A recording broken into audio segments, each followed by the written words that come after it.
Bismillahirrahmanirrahim. Assalamualaikum warahmatullahi wabarakatuh. Alhamdulilladzi arsala rasulahu bil huda wa dinil haq liyudhhirahu 'ala dini kullihi wa kafa billahi syahida. Asyhadu an la ilaha illallah wahdahu la syarikalah wa anna Muhammadan abduhu wa rasuluhu la nabiyya ba'da. Rabbi ishrah li sadri wa yassir li amri wahlul 'uqdatam min lisani yafqahu qawli rahmatika ya arhamar rahimin. Baik, alhamdulillah, tak bosan-bosan kita panjatkan rasa syukur kehadirat Allah Subhanahu wa taala yang terus memberikan kita kesempatan, kesehatan, serta yang lebih utama yaitu yang paling utama yaitu nikmat iman dalam Islam ya. Sehingga kita tetap bisa melaksanakan perintah-perintah Allah yang merupakan kunci ya untuk kita selamat dunia akhirat. Kemudian juga sholawat dan salam tak lupa kita sampaikan kepada Rasulullah Shallallahu Alaihi Wasallam yang melafazkan Allahumma sholli ala Muhammad wa ala ali Muhammad, dan tak lupa juga kita panjatkan doa kepada keluarga beliau, para sahabat serta seluruh kaum muslimin ahya'i minhum wa amwat ya. Nah, baik seperti tadi sampaikan oleh Mbak Anggi. Mbak Lia. Oh ya, Mbak Lia, sorry. Mbak Lia ya. Maaf ya Mbak Lia, saya suka kali bikin nama orang.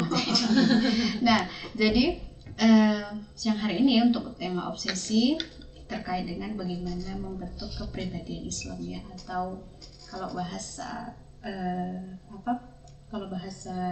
kita di sini personality ya, bagaimana membentuk kepribadian. Tapi kalau kita membahas kepribadian, tentu ini adalah sesuatu yang memang mempunyai sudut pandang tertentu gitu. Jadi kita tidak membahas kepribadian itu dari sudut pandang yang lain, tapi hanya dari satu sudut pandang yang dia adalah sudut pandang yang turunnya dari Sang Maha Pencipta gitu ya, dan juga pengatur yang memberikan kita model atau rule of model kepribadian yang sudah terbukti menjadikan manusia sebagai khairu ummah gitu ya, sebagai sebaik-baik umat atau sebaik-baik manusia. Nah, untuk apa kita mengetahui gitu ya, atau membahas terkait dengan kepribadian Islam ini gitu ya. Maka yang pertama, sebelum kita bicara seperti apa sih kepribadian dalam Islam itu, nah kita harus tahu dulu nanti unsur-unsur pembentuk saksiyah ya atau kepribadiannya. Kalau dalam bahasa Arab itu disebut sebagai saksiyah Islamiyah tuh ya, kepribadian Islam. Nah, kemudian yang kedua, pembentukan kepribadian Islam atau saksiyah Islamiyah itu harus terdiri dari akidah Islam tuh ya sebagai asasnya, kemudian juga membentuk nantinya nafsiyah Islam pada diri seorang muslim. Yang ketiga, keistimewaan dari kepribadian Islam itu sendiri seperti apa tuh ya, dan juga potret orang-orang yang bersaksi Islam yang tadi saya katakan sudah terbukti gitu ya menjadi khair ummah atau umat terbaik atau manusia terbaik yang pernah Allah turunkan ke muka bumi ya. Dan tentu kita memiliki target ya di dalam membahas kepribadian Islam ini, yaitu yang pertama agar kita sebagai muslim itu percaya diri dan bahagia gitu ya ketika kita mengamalkan yang namanya saksiyah Islam ini gitu ya. Nah, kemudian yang kedua itu untuk menambah gitu ya, atau meningkatkan bagaimana cara kita agar istiqomah di dalam bersaksiyah Islamiyah gitu ya, sehingga dengan ini juga nantinya kita juga semakin tertantang gitu ya, atau termotivasi untuk terus menuntut ilmu atau thalabul ilmi gitu. Nah, baik, kita mulai dari sebuah salah kaprah gitu ya, ataupun dari kalau bahasa fikihnya itu subhat gitu ya. Kalau dalam Islam kan kita ada mengenal yang namanya hukum-hukum Islam kan gitu ya, termasuk subhat itu juga merupakan perkara hukum Islam. Jadi ada sebuah konsep yang itu subhat ketika memahami kepribadian Islam. Kenapa dikatakan subhat? Berarti dia masih diragukan gitu ya, masih diragukan kesohihannya, kebenarannya atau kepastiannya begitu. Nah, apakah itu? Jadi ketika kita melihat konsep-konsep kepribadian yang tidak berasal dari Islam, tadi kan saya mengatakan bahwa kepribadian atau saksiyah, atau dalam Islam disebut saksiyah, atau dalam bahasa Inggris disebut personality gitu ya, attitude sama itu gitu. Nah, itu harus muncul dari sebuah sudut pandang yang khas atau yang jelas. Maka kalau kita pakai sudut pandang yang dia tidak berasal dari Islam, kalau kita bicara konsep kepribadian, maka Islam itu menganggap sudut pandang itu subhat gitu. ya kan? Belum jelas kebenarannya. Maka yang pertama, kenapa dikatakan subhat? Nah, kita sering kan membaca atau mendengarkan beberapa konsep kepribadian itu yang banyak kita baca-baca di buku misalnya, kan gitu ya, dari para penulis-penulis yang berasal dari barat. Ketika mereka mengatakan misalnya kepribadian manusia itu macam-macam gitu ya. Ada yang kalau dia berbicara kepemimpinan itu tipenya ada 4. Tadi ya kepribadiannya ada 4. Ada sanguinis kan gitu ya, ada melankolis, ada pragmatis gitu, ada kolerik gitu ya. Nah, ini ada pada setiap diri manusia begitu. Nah, kemudian banyak lagi gitu ya, sampai itu berpuluh-puluh gitu macam-macam kepribadian pada diri seorang manusia itu menurut tadi ya, menurut perspektif sudut pandang suatu sudut pandang, yaitu tadi kita katakan sudut pandang barat gitu. Ada lagi yang mengatakan kalau kepribadian seorang itu bisa dilihat dari bentuk fisiknya gitu ya. Contoh bibir misalnya kan gitu ya. Atau kalau di daerah kita nih saya nggak tahu ya apa ini masih mungkin kalau anak-anak yang di bawah kami mungkin seusia Mbak Lia tadi itu kalau dulu waktu saya anak-anak itu banyak tuh di sekitar pertemanan atau kawan-kawan tuh mengatakan ibu saya bilang kalau orang yang punya tai lalat di bibir itu orangnya cerewet, pas pula gitu orangnya cerewet gitu ya, kepribadiannya cerewet gitu. Terus kalau tai lalatnya di bawah mata itu orangnya kepribadiannya itu mellow, jadi suka sedih begitu gitu ya. Atau misalnya dari sisi hidungnya, kalau hidungnya mancung ke depan, nah mancung ke belakang gimana pula gitu ya, mancung ke depan seperti ini gitu. Nah, ini tadi katakan berbagai konsep-konsep yang dia dikatakan sebagai subhat konsep gitu ya, karena nanti kita akan bahas ada nggak sih hubungan fisik itu dengan kepribadian seseorang gitu ya. Nah, jadi karena adanya beredarnya ataupun sekarang sudah marak konsep-konsep seperti itu, atau misalnya dari sisi marga misalnya gitu ya, marga misalnya, kalau marga ini orangnya begini ya, mungkin kalau dari sisi alaminya kan gitu ya, alamiahnya bawaan itu kan karena dia turun temurun kan gitu ya, turun temurun, sehingga orang mengatakan bahwa kepribadian itu akhirnya dibentuk oleh marga gitu, ya kan. Nah, kalau marga Siregar perempuannya, laki-lakinya marga lain bersyukurlah nanti lepas siksa kubur gitu kan gitu ya, karena kepribadian Siregar ini orangnya bisa membawa laki-lakinya lepas siksa kubur gitu. Itu negatif sebenarnya karena kan identik itu cerewet begitu ya, bla bla bla dan sebagainya gitu. Nah, seperti itu. Nah, tapi kalau kita berbicara bagaimana pandangan Islam gitu ya terkait dengan kepribadian, apa itu kepribadian dalam Islam, tentu ini nanti akan berbeda dengan subhat pendapat tadi. Saya tidak tadi mengatakan pendapat itu salah 100% kan gitu ya, tapi tadi katakan subhat gitu ya.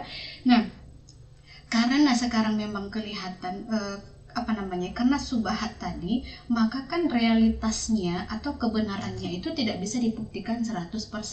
Bahkan kalau kita katakan misalnya orang yang punya tadi bibir bentuknya begini, kepribadiannya begini, itu siapa yang meneliti? Itu ada nggak kepastian gitu, ya kan? Sehingga memang orang barat itu lelah untuk menilai manusia itu dari sisi fisiknya, menilai manusia itu dari bentuk fisiknya gitu ya, sehingga mereka mencoba untuk terus mencari bagaimana sih kepribadian manusia, bagaimana kepribadian manusia. Makanya kalau kita sekarang itu kan di barat itu banyak sekolah-sekolah personality kan, sekolah-sekolah kepribadian, bahkan mereka itu sanggup membayar begitu mahal untuk sekolah kepribadian itu, karena emang nggak bisa dipungkiri moral kan gitu ya, moral tadi atau attitude manusia itu sekarang kita lihat di zaman sekuler liberal ini makin menjadi-jadi.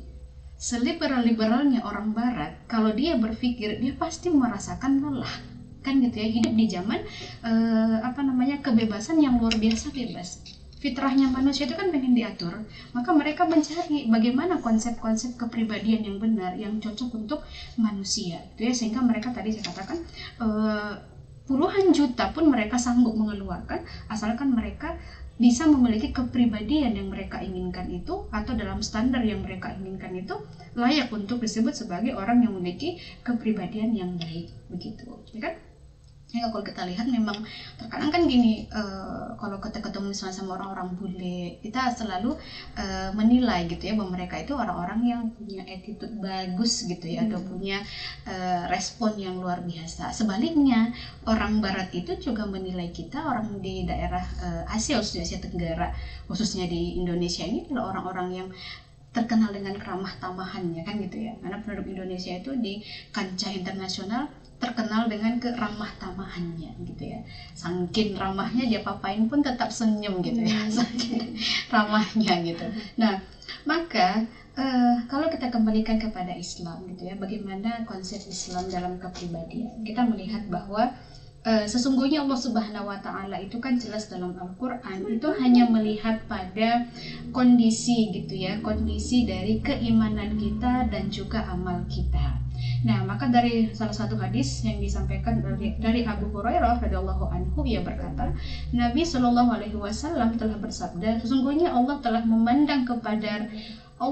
memandang kepada rupa kalian, juga tidak kepada harta kalian, akan tetapi melihat kepada hati dan amal kalian. Maka hati yang dimaksud di sini kan adalah iman gitu ya. Jadi menilai manusia itu kalau dari sisi pandangan Allah itu bukan dari persoalan fisik tadi, tetapi lebih kepada keimanan dan juga amal kita tuh ya. Jadi kalau mau menilai seorang muslim itu apakah dia punya kepribadian yang sahih, kepribadian yang lurus, kepribadian yang baik dalam perspektif Islam, maka yang dilihat itu adalah iman dan amalnya. Bagaimana kita tahu seorang itu imannya lurus? Sebenarnya kan itu akan tercermin dari amalan-amalannya. Kalau dia mengaku imannya lurus, imannya bagus, imannya kuat, tapi kalau amalannya banyakkan amalan salah, bukan amalan soleh, maka itu juga dipertanyakan gitu ya. Sebaik apa, sebagus apa keimanannya, karena semua dimulai dari akarnya kan gitu ya, dimulai dari dasarnya gitu. Nah, maka profil pribadi yang paling mulia di hadapan Allah itu adalah orang yang paling bertakwa. Ini sesuai dengan Quran Surah Al-Hujurat ayat 13 yang artinya Bismillahirrahmanirrahim. Hai manusia, sungguh kami menciptakan kamu dari seorang laki-laki dan seorang perempuan dan menjadikan kamu berbangsa-bangsa dan bersuku-suku supaya kamu saling mengenal. Sesungguhnya orang yang paling mulia di antara kamu di sisi Allah ialah yang paling bertakwa.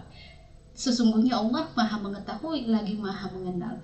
Jadi kita dari suku manapun kan gitu ya, bangsa manapun, benua manapun, itu tidak menjadi patokan takwa mulia atau tidak. Jadi bukan begini, misalnya kita lihat Sumatera Utara kan banyak suku bangsa ya, ada suku Batak, ada suku Mandailing, ada juga Jawa di sini gitu. Lalu kita mengatakan kalau misalnya Mandailing itu lebih mulia daripada Batak Toba misalnya kan gitu ya, atau misalnya lebih mulia suku Karo misalnya kan dibandingkan dengan Jawa misalnya. Enggak begitu gitu ya. Jadi kemuliaan seseorang itu, kepribadian seorang itu dinilai mulia atau tidak bukan dari sukunya, bukan pula dari bangsanya. Orang Indonesia lebih mulia daripada orang Malaysia misalnya. Bukan terletak di Indonesia atau Malaysianya. Tadinya bukan terletak di suku Mandailingnya atau suku Batak Tobanya. Tetapi Allah mengatakan dalam Quran Surah Al-Hujurat ayat 13, tetapi terletak kepada takwanya ya. Jadi ini sejalan dengan hadis tadi bahwa Allah itu tadi katakan oleh Abu Hurairah hanya melihat iman dan amal. Maka iman dan amal itu kalau disadikan jadi satu kata kan takwa sebenarnya kan gitu ya. Iman dan amal itu adalah takwa. Maka ketika kita ingin membangun sebuah kepribadian yang tadi katakan kepribadian Islam yang sahih pada diri seorang muslim, itu harus mencakup atau harus meliputi semua potensi yang ada pada diri kita ya. Sebagai seorang manusia, Allah Subhanahu wa Ta'ala itu telah menganugerahkan kita potensi atau fitrah hidup yang dia berupa akal, kemudian berupa naluri dan juga jasmani kita. Jadi yang tiga ini kan semuanya ada pada diri manusia ya. Manusia itu terdiri dari akal, kemudian naluri dan juga jasmani. Jadi baik akalnya dia harus bertakwa kan gitu, kemudian nalurinya atau perasaan kalau bahasa kita dia juga harus bertakwa, kemudian jasmaninya juga harus tunduk gitu ya, dan dia harus diurus sebagaimana tadi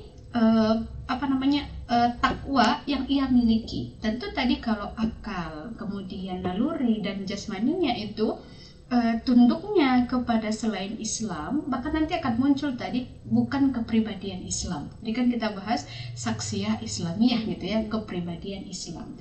Jadi kalau ingin membangun kepribadian Islam itu tadi, maka akal, kemudian perasaannya dan fisiknya itu harus dikelola atau harus dibangun, harus dikembangkan sebagaimana Allah memerintahkan kita untuk mengembangkan itu semuanya. Jadi Islam itu saking sempurnanya gitu ya, Islam itu Allah turunkan, maka bukan hanya perkara ibadah mahdo atau vertikal saja yang Allah turunkan aturannya, tapi perkara dengan diri kita sesama manusia itu juga Allah ada aturannya. Agar apa? Agar selamat, kan gitu ya. Kalau Allah nggak menurunkan aturan terhadap diri kita pun, misalnya kita kan nggak tahu mana makanan yang cocok, mana yang enggak, mana yang membawa kepada kemudaratan, kan gitu ya.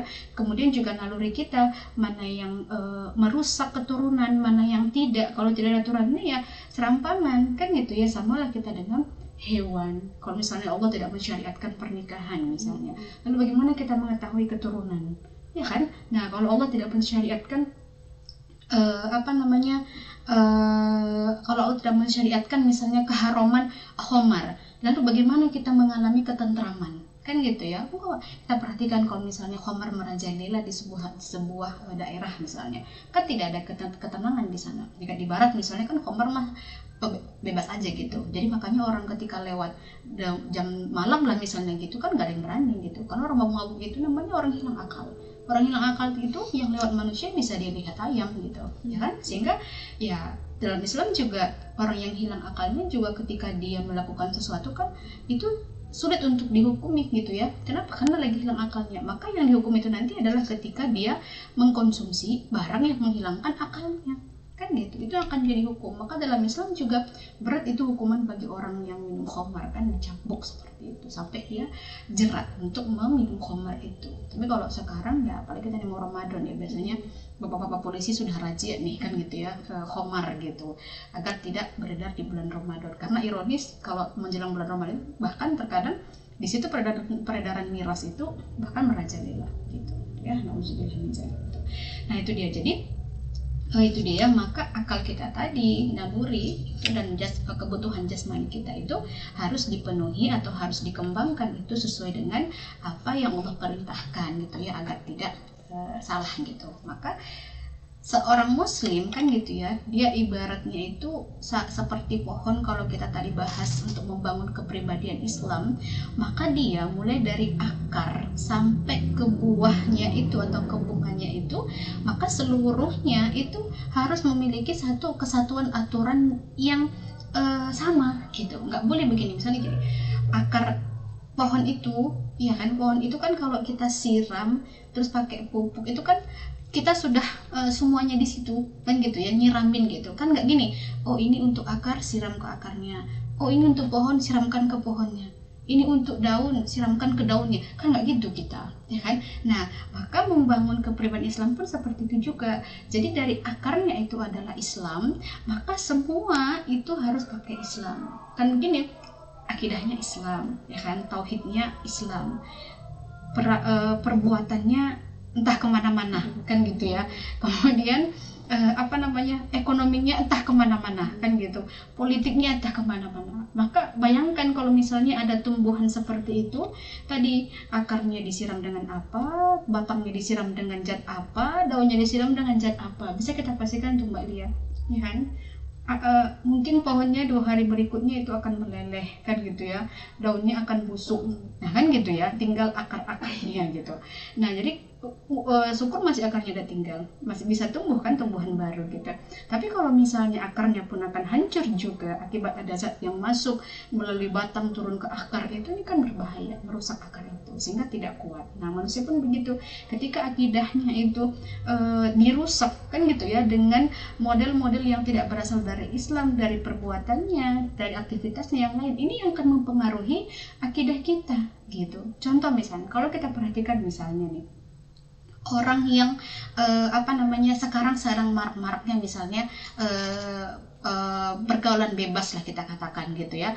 Orang yang pergaulan bebas itu kan masih ada yang sholat kan gitu ya, dia masih mengaku beriman kepada Allah tapi dia melakukan pergaulan bebas.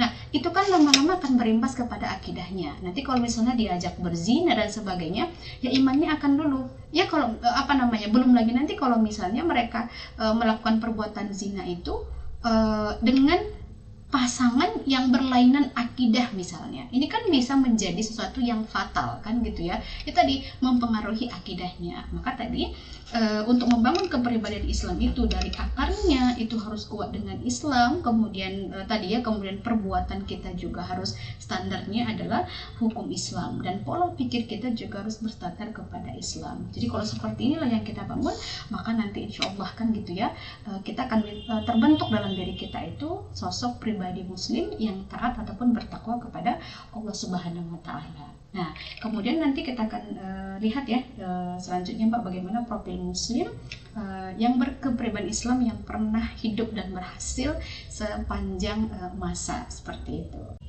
Ya.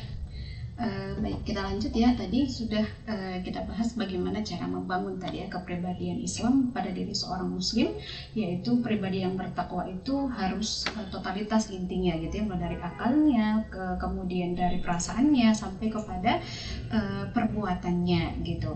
Nah kemudian kita akan lihat gitu ya, bercermin kepada generasi-generasi Islam yang tadi saya katakan mereka memiliki kepribadian Islam yang sudah berhasil dibangun pada diri mereka dan berhasil menjadi orang-orang yang dikenang oleh sejarah sepanjang masa gitu ya. Sebenarnya kan kita bukan Islam itu bukan agama yang menghalangi kita untuk menjadi apapun yang kita inginkan selama itu bermanfaat untuk manusia dan juga agama, dan tentu bukan hal-hal yang perkara yang haram. Contoh misalnya seperti almarhum Prof. Habibie misalnya kan gitu ya, sosok yang intelektual yang luar biasa ya, dikatakan di abad modern ini gitu. Nah Islam juga punya sosok-sosok intelektual gitu ya, yang mereka juga bukan hanya intelektual tapi juga memiliki kepribadian yang luar biasa ya. Nah maka profil orang-orang yang memiliki kepribadian Islam itu adalah profil yang istimewa gitu ya, sehingga memang generasi Muslim itu adalah generasi yang istimewa karena mereka memiliki kepribadian Islam yang tidak dimiliki oleh peradaban yang lainnya gitu ya. Apalagi tadi kita bicara dengan perbandingannya seperti peradaban Barat gitu ya. Maka kita sebagai umat Islam atau generasi Muslim yang tadinya diperintahkan untuk membangun kepribadian Islam itu karena kita adalah generasi yang membangun peradaban ya. Peradaban manusia itu kalau tidak memang diatur dengan Islam, maka peradaban itu akan rusak kan gitu ya.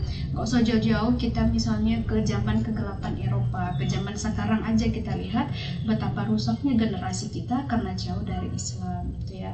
Sebenarnya bukan hanya generasi yang miris, karena saya juga orang yang rajin gitu ya berkomunikasi dengan ibu-ibu sampai ke bawah, itu miris gitu ya Mbak Lia ya. Kalau kita tanya misalnya bahkan rukun iman gitu tuh banyak loh yang tidak tahu gitu. Bahkan padahal usia sudah cakapnya kalau orang kita bilang momok tano begitu ya kan, rukun Islam mana, rukun iman mana gitu, tidak bisa membedakan gitu ya kan. Nah kemudian kalau kita menyampaikan tentang Islam ya, namanya juga hembusan-hembusan negatif juga dibantu oleh beberapa media yang tak bertanggung jawab kan gitu ya, sehingga ketika masyarakat itu ingin belajar Islam dan kita membantu masyarakat untuk mengetahui Islam dinarasikan negatif begitu. Tapi miris itu baru kita membahas rukun iman dan rukun Islam. Bagaimana lah membangun kepribadian Islam tengah-tengah masyarakat yang hari ini tuh akidahnya pun itu kacau gitu ya kan, minim sekali gitu ya. Itu kan pelajaran TK ya, rukun iman rukun Islam gitu, tapi ternyata sampai ke nenek-nenek pun banyak yang tidak lulus gitu. Bahkan Muslim tapi mungkin ya kalau kita menelusuri buat penelitian misalnya Kota Padang Sidin buat sendiri pun mungkin kita akan menemukan beberapa yang bahkan sejak lahir tuh tak pernah sholat misalnya ya kan, bahkan tak mau pakai kerudung pun masih ada itu ya, yang dia merasa martalukung pe masalah gitu, bukan dirinya gitu. ketika dia memakai talokum, tapi dia muslimah. Ini kan menyakitkan sekali gitu ya. Makanya bagaimana, padahal disitulah tadi letak keistimewaan dari generasi muslim itu adalah ketakwaan tadi ya, dan juga ketaatannya, dan menjadi pemimpin dan pengelola urusan masyarakat. Jadi umat Islam itu sebenarnya adalah umat yang dipercaya, sebenarnya bukan bukan karena maksudnya gini, kenapa Allah menurunkan Islam? Kan sebagai seorang muslim, dimanapun umat Islam itu berada, sebenarnya bangsa manapun gitu ya, peradaban manapun, itu sangat percaya dengan umat Islam sebagai pemimpin gitu.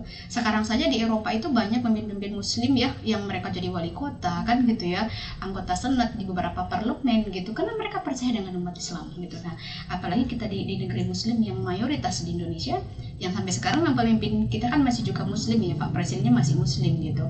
Nah, kenapa? Karena memang dipercaya. Nah, jadi sebagai seorang muslim itu memang akan muncul kepercayaan dari orang lain, dan itulah salah satu keistimewaan yang Allah kasih sebagai umat Islam. Nah, maka berapa contoh tadi pribadi-pribadi kepribadian Islam yang istimewa tadi, yang luar biasa, sudah mencetak gitu ya banyak sekali sejarah dan dikenang tadi oleh sejarah. Maka seperti contoh misalnya ada Muhammad bin Qasim gitu ya As-Saqafi. Beliau adalah anak muda dari Bani Umayyah, di usia 16 tahun itu sudah menjadi pemimpin militer kan gitu ya, dan membebaskan wilayah Sind gitu. Sind itu wilayah India. Kita kenal ya, penakluk India itu adalah Muhammad bin Qasim gitu. Nah, itu usia 16 tahun. Kalau sekarang anak-anak usia 16 tahun bisa apa? Ya, gitu. Nah, ya, itu nggak usah 16 tahun. Saya pun sekarang mikir, usiaku udah berapa? Aku ini bisa apa gitu, ya kan? Terkadang kan begini, ada sebuah buku kecil itu, motivasi, long life motivation gitu. Kecil, ringkas, sekali duduk tamat gitu ya, tapi itu luar biasa. Di situ dia di cover itu dia sudah bertanya begini ke kita, dengan Anda dunia akan mengenal apa gitu. Luar biasa kan gitu ya. Kalau kita bercermin kembali kepada generasi yang memiliki kepribadian Islam, kepribadian emas yang luar biasa seperti Muhammad Qasim misalnya, 16 tahun sudah menjadi penakluk sebuah wilayah kan gitu ya. Kemudian ada Muhammad bin Idris Asy-Syafi'i ya kan. Beliau adalah pemuda tangguh yang sangat sederhana dan berkekurangan secara finansial, tapi tidak membuat Imam Syafi'i yang kita kenal, Imam Syafi'i kan gitu ya. Beliau kan bukan dari keluarga orang kaya, tapi keluarga yang dalam segi ekonomi itu memang dikategorikan kurang dari finansial gitu, tapi tidak menjadikan itu sebagai penghalang atau penghambat dirinya menjadi imam besar dan ulama besar yang bahkan sampai hari ini namanya tidak lekang kan gitu ya, pengikutnya terus bertambah gitu. Nah, kemudian juga seperti Abdurrahman Ad-Dakhili gitu ya, yang dia adalah yang merupakan raja pertama Emirat Umayyah di Andalusia. Usia 25 tahun dia berhasil menyatukan kembali Andalusia yang hampir roboh karena pendukungnya terpecah belah. Kita tahu Andalusia itu atau Spanyol kan gitu ya, ketika masuk menjadi bagian dari peradaban Islam itu luar biasa kan gitu ya. Ada di wilayah Eropa itu kan ada Andalusia, Granada gitu ya. Nah, itu juga ketika kalau kita melihat bagaimana terkadang kan ada ya TV-TV ataupun orang-orang yang jalan-jalan ke sana, kayak di TikTok misalnya para tiktokers itu mereka memposting ketika mereka ke sana itu kan ini peradaban Islam pertama gitu. Jam pertama yang menggunakan jarum jam 1 2 3 angka Arab itu kan ada pertama itu di Granada gitu. Ya itu banyak umat Islam. Dulu jam itu angka Romawi, ya kan? Nah, kalau angka 0 tidak ditemukan oleh Al-Khawarizmi, nggak ada komputer loh, nggak ada internet yang sekarang kita bisa live kemana-mana gitu, ya kan? Nggak bisa kita tiktokan gitu, nggak bisa FB, nggak bisa IG-an gitu, IG-an. Kalau Al-Khawarizmi itu tidak menemukan angka 0 yang sampai sekarang itu sangat berpengaruh kepada dunia. Bagaimana dia membuat situs atau website kalau tidak menggunakan angka 0 kan gitu ya, penemuan komputer itu melalui angka 0 gitu. Nah, kemudian ada Harun al-Rashid gitu ya, pemimpin yang luar biasa juga, yang 15 tahun ternyata beliau itu sudah menjadi menjadi panglima pasukan gitu ya, yang bebaskan benteng Samalu yang dimiliki oleh Romawi gitu ya, itu di wilayah Azerbaijan dan Armenia. Sekarang itu mungkin kalau kita bicara nama-nama negara kan gitu ya, apalagi kita orang yang nggak suka dengan geografi dan sejarah, butek lah gitu apalah itu gitu. Tapi ternyata negara-negara yang tadi ada Azerbaijan, ada Armenia tadi ya, ada kemudian dan sebagainya, itu adalah wilayah yang dulunya pernah bersentuhan dengan Islam gitu kan, luar biasa. Dan itu dilakukan oleh mereka yang jiwa-jiwanya muda gitu ya, nah gitu, bukan yang sudah uzur tapi yang muda-muda gitu. Nah kemudian penulis kitab Sahih setelah Al-Quran, beliau bukan tinggal di Arabia, namun pemahaman dan wawasannya itu tentang hadis itu luar biasa. Usia 18 tahun sudah menulis buku penting berjudul At-Tarikh Al-Kabir gitu ya, dan berguru pada 1080 ulama. Dia 16 tahun itu sudah mengembara dan mengumpulkan hadis sahih, mengelilingi sebagian Asia dan Afrika dan menghafal ratusan ribu rawi, dari yang kuat dalil sampai yang lemah dan bermasalah, dan semua itu dengan visi yang sungguh-sungguh. Al-Bukhari kan gitu ya, Al-Bukhari gitu. Ternyata usia 16 tahun dia sudah mengembara mencari hadis, berguru 1080 guru. Coba kita hitung dari kita TK misalnya sampai sekarang guru kita berapa sih, kan gitu ya. Jadi gini, wajar kalau Bukhari itu memang luar biasa karena gurunya juga 1000. Iya kan, kalau kita berapa lah guru kita, jadi wajar juga kalau hasilnya juga hanya seperti ini gitu kan gitu. Jadi inilah hasil tadi saya katakan bahwa kepribadian Islam itu harus dibentuk dengan hal-hal dan juga yang dia tadi itu dengan Islam, kepribadian perasaannya harus Islam, kemudian juga tadi perbuatannya harus Islam. Tentu ini kalau kita lihat profil-profil istimewa ini tidak mungkin gitu ya akan bisa kita dapatkan kalau tidak ada yang mendukung dan menopangnya. Ya kan, kayak tadi misalnya dia 1080 gurunya, dari mana dia bisa mendapatkan atau berguru ke orang yang begitu banyak kan gitu. Sementara kalau kita sekarang misalnya kita saya jurusan PAI misalnya, berapalah dosen saya kan gitu ya sampai saya tamat gitu. Nah tapi sebenarnya kalau kita katakan itu adalah alasan, ini kan hal yang memang kalau secara individu kita bisa kan berguru kemanapun sebenarnya, intinya kalau kita mau kan gitu. Tapi kalau secara sistem memang begitulah sistemnya. Tapi kalau ini memang akan mereka itu ditopang oleh sistem yang luar biasa kan gitu ya, yang mereka itu bisa membentuk tadi kepribadian Islam yang luar biasa itu mulai dari diri mereka, kemudian didukung oleh masyarakat dan juga ditopang oleh sistem peradaban atau negara yang mereka juga peduli dan memberikan fasilitas kepada masyarakatnya untuk menjadi pribadi-pribadi muslim yang istimewa ataupun yang luar biasa. Tentu juga ini ditopang oleh negara yang luar biasa kan gitu ya. Nah jadi begini, makanya sebenarnya kan gini, kenapa sih kita mesti takut gitu ya kalau kita misalnya ingin taat kepada Allah, kepada Islam, lalu kenapa kita harus takut? Justru dengan ketaatan itu kita akan menjadi pribadi yang istimewa dan menjadi orang-orang yang disegani oleh dunia kan gitu ya. Menjadi wilayah atau negara yang super power itu kan harus khas, harus dia istimewa, nggak boleh sama dengan orang. Amerika itu kenapa dia menjadi negara adidaya? Karena dia khas, nggak ada yang sama dengan Amerika, ya kan? Kenapa dulu Uni Soviet pernah menjadi negara adidaya? Karena Uni Soviet itu khas dan istimewa, nggak ada yang sama dengan Uni Soviet gitu. Nah, maka kalau kita sebagai masyarakat Muslim terbesar di dunia, khususnya di Indonesia, kalau mau jadi negara adidaya, kita juga harus menjadi negara yang khas, yang istimewa, yang memang itu negara lain itu akan segan. Tentunya nggak cukup tadi ya hanya dari sisi ekonominya saja, tapi dari sisi segalanya. Nah inilah gitu ya potret kepribadian Islam yang luar biasa yang pernah terjadi gitu ya di masa keemasan Islam, dan ini sudah terbukti berhasil membangun generasi-generasi emas yang dunia mengenalnya bahkan sampai hari ini. Karya-karya mereka itu tidak lekang oleh waktu kan gitu ya. Jadi kalau kita mau seperti ini, tentu juga kita harus mengupayakan kan gitu ya, mengupayakan, dan kemudian bukan hanya pada diri kita juga berharap bahwa ketika kita ingin tadi menjadi orang yang besar, dikenal oleh dunia, ya tentu semuanya harus mendukung kan gitu ya, mendukung baik secara individu dari masyarakat dan juga oleh sistem lingkungan terbesar atau yang punya kuasa, yaitu sampai kepada sistem yang namanya yang menerapkan aturan yang punya kuasa itu yaitu negaranya gitu. Jadi kalau kita hanya individu saja memang ini agak berat kan. Kalau kita kemana-mana, kalau mau sekolah berbagai jurusan kan uangnya juga mana, iya kan Mbak gitu. Tamat kita misalnya saya tamat PAI, lalu saya mau lanjut S1 lagi kemana-mana, orang pun akan mikir ini anak sekolah S1 saja nggak tamat-tamat gitu, iya kan.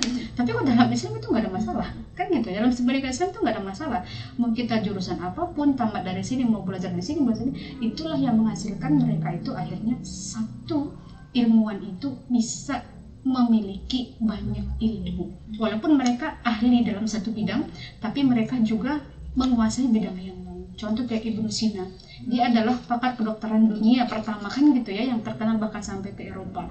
Tapi dia juga orang yang punya banyak ilmu, termasuk dia adalah mufassir hadis, dia juga seorang mufassir Al-Quran gitu, dia juga seorang mufas gitu.